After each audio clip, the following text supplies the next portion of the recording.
जय श्री राम। आइए चलते हैं हम आपको फिर पुनः प्रभु श्री राम के रामचरितमानस की कथा अयोध्या कांड में, जिसको सुनने और पढ़ने मात्र से ही हमारा आपका देश संसार का कल्याण हो जाएगा। क्योंकि देखा जाए तो जो भी प्रभु श्री राम के चरणों में समर्पित हुआ उसका जीवन मोक्ष हो गया। तो आइए चलते हैं हम आपको प्रभु श्री राम के रामचरितमानस के अयोध्या कांड में, उससे पहले विघ्नों को हरने वाले भगवान गणेश और विद्या की प्रदायिनी माँ सरस्वती के चरणों में शीश नवाते हुए विनम्र निवेदन करूँगा कि हमारे देश संसार में जहाँ भी प्रभु श्री राम के रामचरितमानस की कथा हो रही हो उसे संपन्न करने में अपना पूर्ण योगदान दें। उसके साथ साथ हमारे ऊपर भी अपनी कृपा बनाए रखें कि मैं अपने मुखार बिंदु से जो भी राम भक्त प्रेमी हैं उनके तक पहुंचाने का पूर्ण प्रयास करूं प्रभु श्री राम के रामचरितमानस की कथा को। तो आइए चलते हैं हम आपको लेके प्रभु श्री राम के रामचरितमानस की कथा अयोध्या कांड में। तो ओम श्री जानकी वल्लभो विजयते।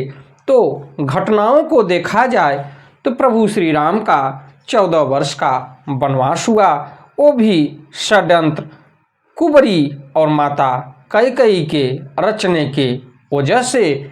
उसके पश्चात देखा जाए तो महाराज दशरथ भी स्वर्ग को सिधारे, और अंत समय देखा जाए तो भैया भरत को आने के पश्चात कुबरी यानी मंथरा और कैकेयी जो कि भरत की माता हैं, वो कितना स्नेह है उनके ऊपर।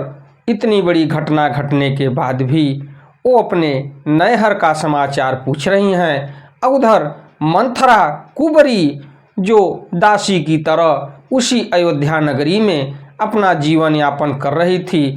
प्रभु श्री राम के 14 वर्ष वनवास के उपरांत आज के समय में या देखा जाए तो उस समय जब जो है कि भरत भैया अपने ननिहाल से अयोध्या जी में आए और महाराज दशरथ का स्वर्गवास हुआ, तो सज धज कर कुबरी मंथरा जो गहनों से लदी हुई सज धज के आ रही है भरत भैया के अगुवाई में, और एक सूचना देने के लिए आप तो राजा हो गए, लेकिन इतनी बड़ी विदारक घटना घटी कि सूर्य कुल का सूरज डूब गया। तो आइए चलते हैं हम आपको प्रभु श्री राम के रामचरितमानस के अयोध्या कांड में। लख ऋषि भरे लखन लघु भाई, बरत अनल घृत आहुति पाई, हुमगी लात तकी कुबर मारा, परिमुह भरे मही करत पुकारा।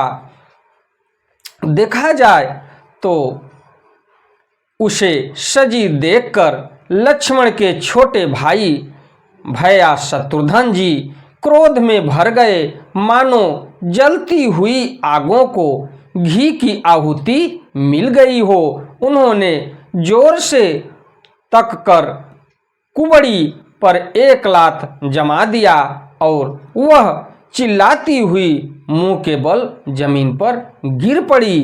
तो देखिए भैया शत्रुघ्न उसकी अच्छी खासी विदाई भी किए और ऐसे प्रहार किए कि वो जो है कि धरती पर गिर पड़ी, जो कि इतना सज धज के आई थी अगुवाई में कि भरत भैया अब राजा हो गए और सारा शासन हमारा ही अब अयोध्या नगरी पर चलेगा। लेकिन विधि का विधान देखिए कि अभी क्या क्या होगा, इसको आप देखते रहिए और कथाओं का स्मरण करते रहिए। कुबर टूटे फूट कपारू, दलित दसन मुख रुधिर प्रचारू, आह दय मैं काह नसावा, करत नीक फलु अनैस पावा। उसका कुबर टूट गया, कपाल फूट गया, दांत टूट गए और मुंह से खून बहने लगा।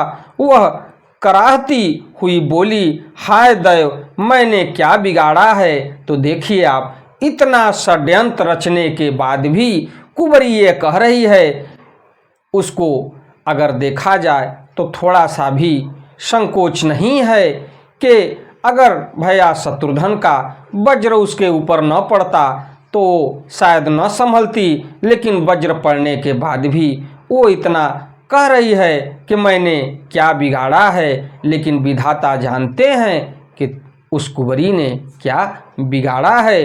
जो भला करते बुरा फल पाया है, उसके बाद भी कह रही है कि मैं तो अच्छा की, लेकिन उसका फल हमको बुरा मिल रहा है। तो यही चीज़ है, जिसकी जैसी करनी है उसकी वैसी भरनी है। आपके जीवन हमारे जीवन में देर होगा लेकिन अंधेर नहीं होगा, तो उजाला उसी के पक्ष में जाएगा जो सत्य पर होगा और अपने धर्म पर चलेगा। सुनी रिपुहन लखी नख शिख खोटी, लगे घसीटन धरी धरी झोटी। भरत दयानिधि दीन ही छड़ाई, कौशल्या पही गे दो भाई। उसकी यह बात सुनकर और उसे नख से शिखा तक दुष्ट जानकर शत्रुघ्न जी झोटा पकड़ पकड़ कर उसे घसीटने लगे। जब दयानिधि भरत जी ने उसको छुड़ा दिया और दोनों भाई तुरंत कौशल्या जी के पास गए, यानी माता कौशल्या के पास। मलिन बसन बिब रन बिकल, कृष शरीर दुख भार। कनक कलप बर बेली बन, मानहु हनी तुषार। कौशल्या जी मैले वस्त्र पहने हैं, चेहरे का रंग बदला हुआ है, व्याकुल हो रही हैं, दुख के बोझ शरीर सूख गया है, ऐसी दिख रही हैं मानो सोने की सुंदर कल्प लता को वन में पाला मार गया हो।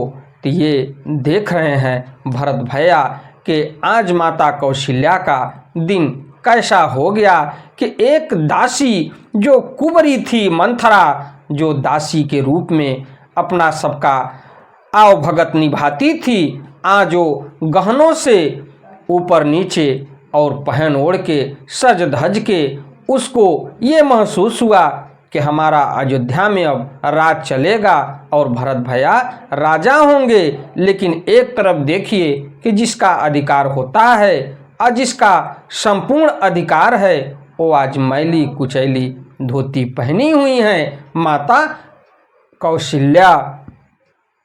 उसके पश्चात भरत ही देख मात उठ धाई, मूर्छित अवनि परी झई आई। देखत भरत विकल भय भारी, परे चरण तन दशा विसारी। भरत को देखते ही माता कौशल्या जी उठ दौड़ी, पर चक्कर आ जाने से मूर्छित होकर पृथ्वी पर गिर पड़ी। यह देखते ही भरत जी बड़े व्याकुल हो गए और शरीर की सुध भुलाकर चरणों में गिर पड़े। उसके बाद मातु तात कह देहि दिखाई, कह सिया राम लखन दो भाई। कह कह कत जन्मी जग माझा, जो जन्मी त भई काहे न बाझा। उसके पश्चात फिर बोले, माता पिताजी कहाँ हैं, उन्हें दिखा दे। सीता जी तथा मेरे दोनों भाई श्री राम लक्ष्मण कहाँ हैं, उन्हें दिखा दे। कैकेयी जगत में क्यों जन्मी, और यदि जन्मी ही तो फिर बाँझ क्यों न हुई। ये भैया भरत कह रहे हैं अपनी माता के लिए।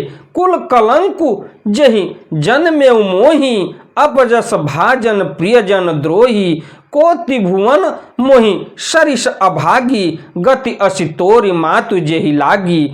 जिसने कुल के कलंक अपयस के भाड़े और प्रियजनों के द्रोही मुझ जैसे पुत्र को उत्पन्न किया, तीनों लोकों में मेरे समान अभागा कौन है, जिसके कारण हे माता तेरी यह दशा हुई। ये भैया भरत कह रहे हैं कि हमको जन्म देते ही क्यों नहीं मार डाला, क्योंकि तीनों लोकों में मेरे समान अभागा कौन होगा।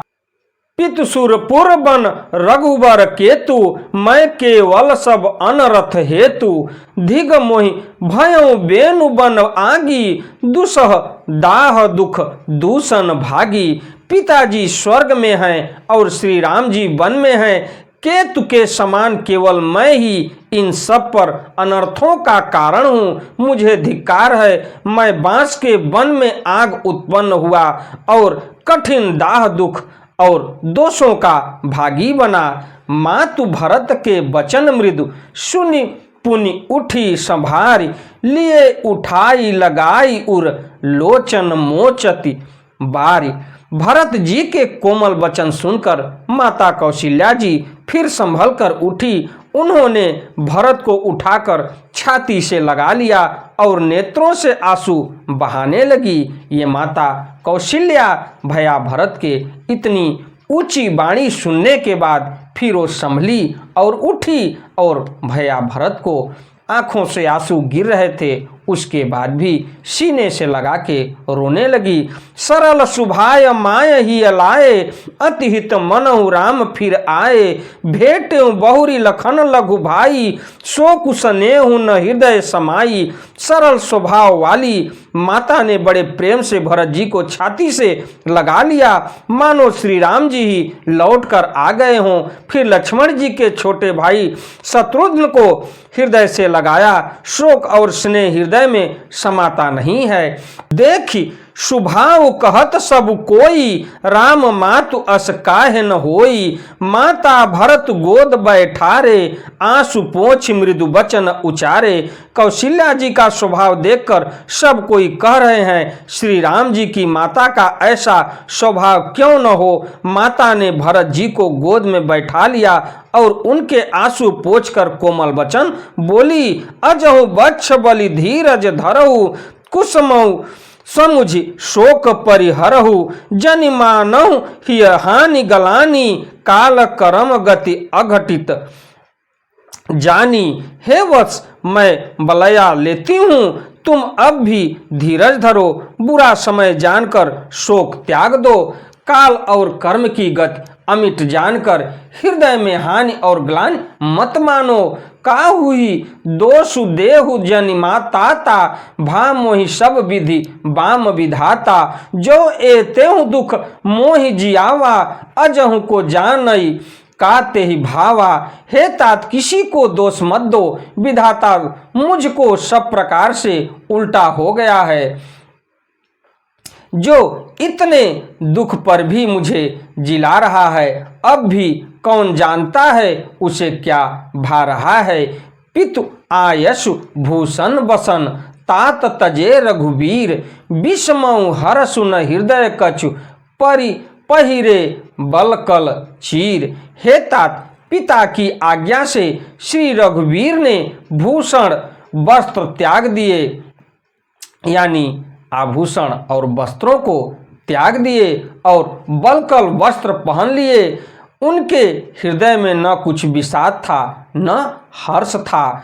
मुख प्रसन्न मन रंग न रोसु, सब कर सब विधि करि परितोषु। चले विपिन सुनि सिय संग लागी, रहै न राम चरण अनुरागी। उनका मुख प्रसन्न था, मन में न आसक्ति थी न रोष द्वेष, कुछ भी नहीं था। सबका सब तरह से संतोष कराकर वे वन को चले गए। ये माता कौशल्या कह रही हैं प्रभु श्री राम के लिए कि वन को जाते समय गए, लेकिन सबको ढांढस बंधाते हुए और सबको संतोष दिलाते हुए, और यहाँ से कुछ भी नहीं ले गए, एक सिर्फ वस्त्र पहन के चले गए।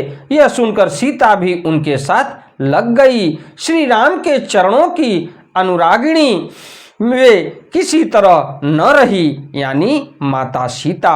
सुनते ही लखन चले उठ साथा, रहे न जतन किए रघुनाथा। तब रघुपति सब ही सिरुनाई, चले संग सिय अरु लघु भाई।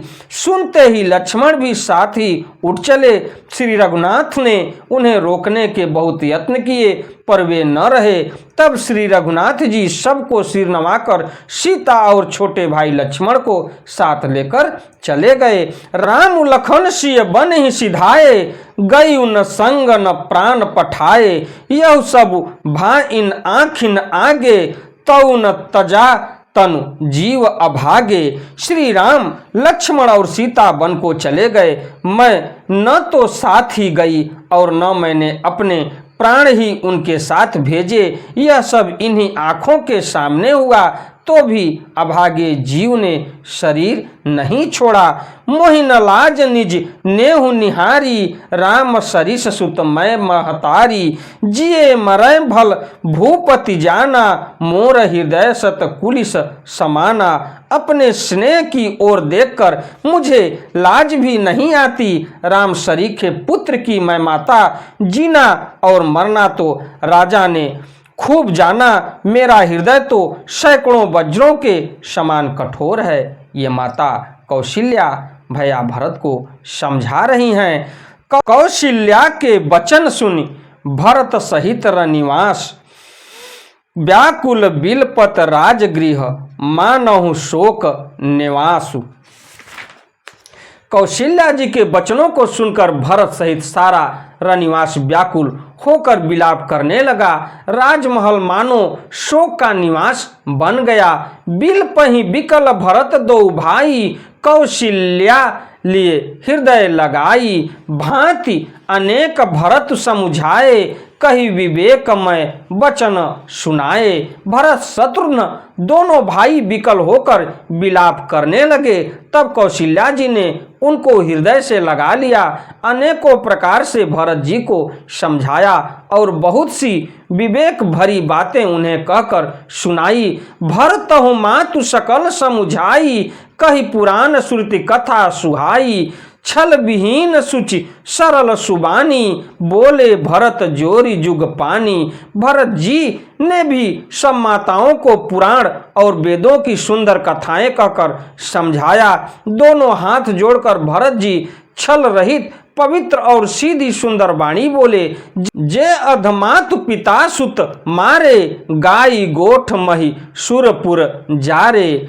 जे अधतीय बालक बध कीन्हे, मीत महीपति माहुर दीन्हे। जो पाप माता पिता और पुत्र के मरने से होते हैं और जो गौशाला और ब्राह्मणों के नगर जलाने से होते हैं, जो पाप स्त्री और बालक की हत्या करने से होते हैं और जो मित्र और राजा को जहर देने से होते हैं, तो ये भैया भरत कह रहे हैं और बता रहे हैं और वेद पुराण शास्त्रों की बात माताओं को और नगरवासियों को सुना रहे हैं और कह रहे हैं कि जो ब्राह्मण को और गौशाला को और देखा जाए तो स्त्री बालक की हत्या करता है, उसे क्या परिणाम मिलता है, तो आगे देखते हैं। जे पातक उप पातक अहई, कर्म वचन मन भव कवि कहई। ते पातक मोहि होहु विधाता, जो यहु होई मोर मत माता। कर्म वचन और मन से होने वाले जितने पातक एवं उप पातक बड़े छोटे पाप हैं, जिनको कवि लोग कहते हैं, हे विधाता यदि इस काम में मेरा मत हो तो हे माता वे सब पाप मुझे लगे।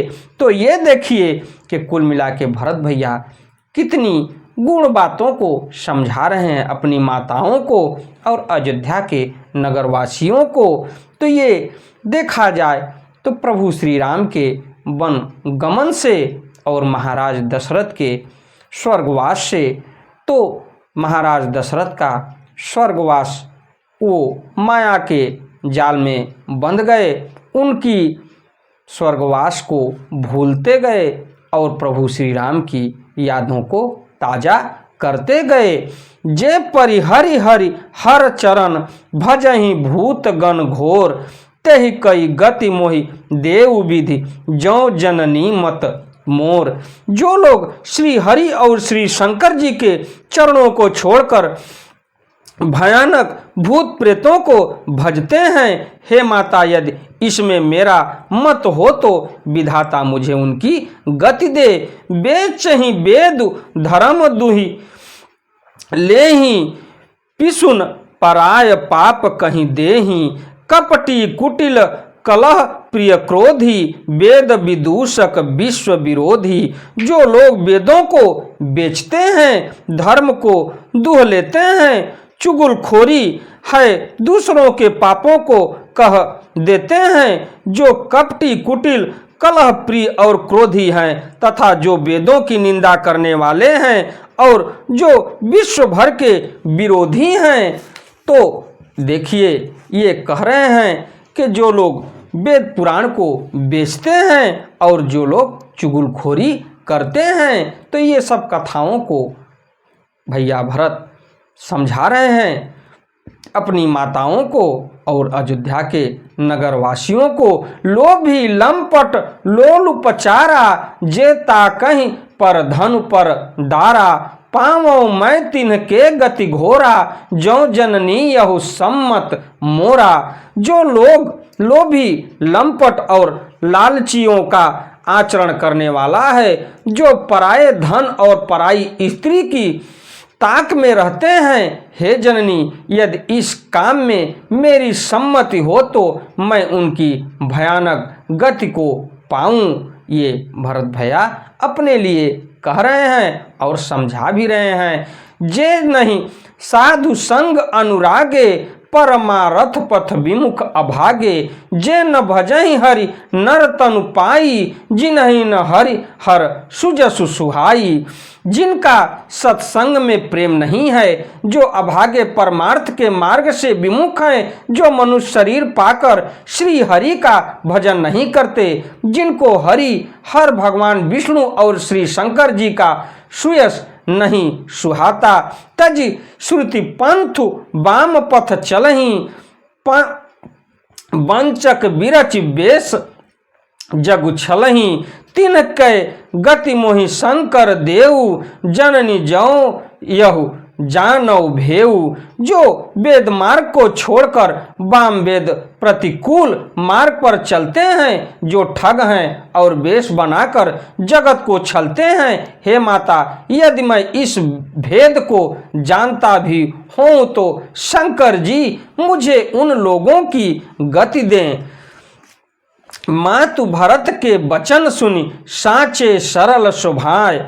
कहती राम प्रिय तात तुम, सदा वचन मन काय। माता कौशल्या जी भरत जी के स्वाभाविक ही सच्चे और सरल वचनों को सुनकर कहने लगी, हे तात, तुम तो मन वचन और शरीर से सदा ही श्री रामचंद्र जी के प्यारे हो। और यही बात प्रभु श्री राम भी जानते हैं कि भरत जैसा भाई, ये पहले भी मैं आपको बता चुका हूँ कि किसी युग में नहीं मिलेगा भरत जैसा भाई। ये प्रभु श्री राम जानते हैं और भरत कर्तव्य निष्ठा का पालन करने वाले हैं। राम प्रणाहु ते प्राण तुम्हारे, तुम रघुपति ही प्रणाहु ते प्यारे। विधु विष चवय स्नेव हिम आगी, होई बारी चर बारी विरागी। श्री राम तुम्हारे प्राणों से भी बढ़कर प्राण प्रिय हैं और तुम भी श्री रघुनाथ जी को प्राणों से भी अधिक प्यारे हो। चंद्रमा चाहे विष चुआने लगे और पाला आग बरसाने लगे, जलचर जीव और जल से विरक्त हो जाए। भय ज्ञान उबरु मिटे न मोहू, तुम राम ही प्रतिकूल न होहु। मत तुम्हार यहु जो जग कहई, सो सपने हो सुख सुगति न लहई। और ज्ञान हो जाने पर भी चाहे मोह न मिटे, पर तुम श्री रामचंद्र जी के प्रतिकूल कभी नहीं हो सकते। इसमें तुम्हारी संपत्ति है। जगत में जो कोई ऐसा कहते हैं, वे स्वप्न में भी सुख और शुभ गति नहीं पावेंगे। तो इसी के साथ मैं अपनी वाणी को विराम देते हुए अगली कथा में मैं आपसे फिर मिलता हूँ। अगर देखा जाए तो माता कौशल्या कह रही हैं भरत से कि भरत, आपकी बुराई जो भी करे उसको भगवान कभी भी सुख और शुभ गति नहीं मिलेगी। तो देखा जाए तो भरत जैसा भाई संसार में नहीं मिलेगा। तो अगली कथा में मैं आपसे फिर मिलता हूँ। हमारी कथा, हमारी वीडियो आपको अच्छी लगे तो वीडियो को लाइक करिए, शेयर करिए, चैनल को सब्सक्राइब करिए, बेल आइकन दबाना न भूलिए, जिससे कोई भी हमारी धार्मिक वीडियो आप तक शीघ्र पहुँचे। आपका दिन मंगलमय हो। प्रभु श्री राम के श्री रामचरितमानस की कथा सुनने वाले जो भी प्रभु श्री राम के भक्त हैं, जो उनके श्री चरणों में शीश नवाने वाले हैं, उनके ऊपर किसी भी प्रकार का कष्ट ना आवे। तो अगली कथा को लेके मैं आपसे फिर मिलता हूँ। धन्यवाद।